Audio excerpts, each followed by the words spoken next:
This channel is supported by Truefire. Truefire is an online library enough, you can get the Truefire All Access Pass for as cheap as they ever do it, the $99 thing. So just jump and do that if you're looking for the best price that you can get Truefire All Access for. Right, so having just yesterday watched Justin Ostrander's video with the Deluxe Reverb and just really trying some of these things on myself, in particular the vibrato channel with the volume on 10 and the treble on 10, what I had done for that video essentially was I used a loadbox, which is of course sacrilege to certain sections of the more pure Tube Nation, but I kind of thought I really love that tone into a loadbox, and then I decided, well, I wonder how loud that would actually be in the room. So it's a 22 watt amplifier on 10 with a Strat, and here's what happened.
So I was just stuck a SM57 in front of it, and listening back to it is kind of very clear, very present, like a lot of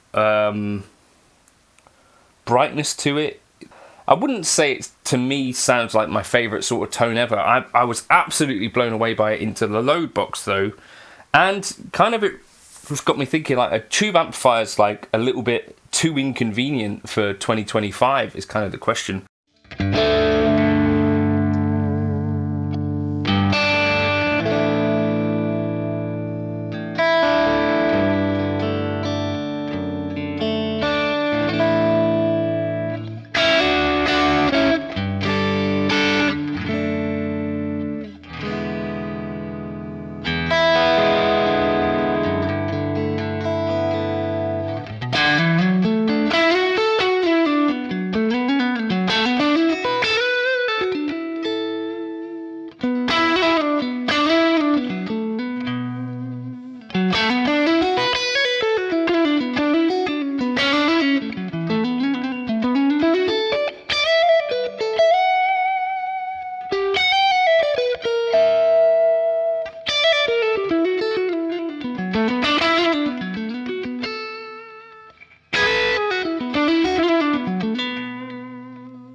I was watching Josh Della Victoria. He put up a video, I think it was called Playing Without Thinking, and it was like a Q&A, and he kind of said, like, at this point I'm just playing with modelers all of the time, even though he has some tube amps, and I kind of find myself in a pretty similar situation, particularly in summer. First of all, I wanted to mention what a tube amp maker had said, which was, "Convenience is the enemy of excellence.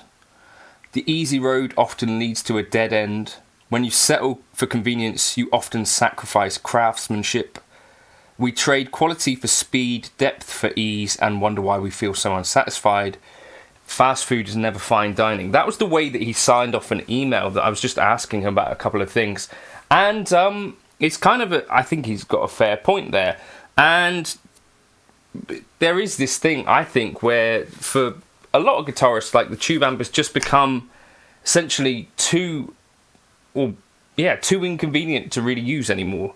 The fly gig, which is where I guess people like Josh Della Victoria, Rob Harris come from, like the actual pros out there who probably in most cases have real tube amps. Like Rob has got a Divided by 13, he's got, you know, old Marshalls, he's got lots of great stuff. I think Josh Della Victoria has a Mezzo Boogie Fillmore, he seems to have some Fender stuff. I did see another post which was kind of like, settle down guys, we all have tube amps, it's just we are smart enough to leave them at home. And I kind of thought that was a funny one as well. But yeah, it's kind of one of those things where, so for this summer, essentially most of my gigs have been using in-ear monitors, and you really kind of never know what the venue is going to be like until you get there.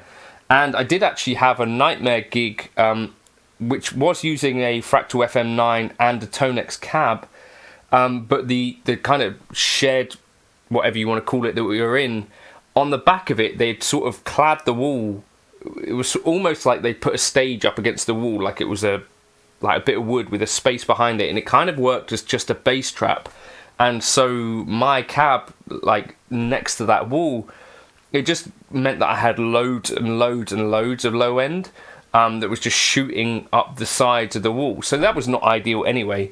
There's this inconvenience thing for the live show, which is basically live music in 2025 has changed to such an extent that in some ways, like, yes, there's gigs like Vince Gill or Tommy Bukovac playing, or, you know, like club gigs as well and pub gigs, an amp still is going to be fine. But like on the more professional type stuff, you know, John Mayer's having to really negotiate how to get an amp onto a stage is kind of a whole thing. So that is basically where tube amps are so inconvenient that it's much more normal these days to see a Kemper, Quad Cortex, something like that out there.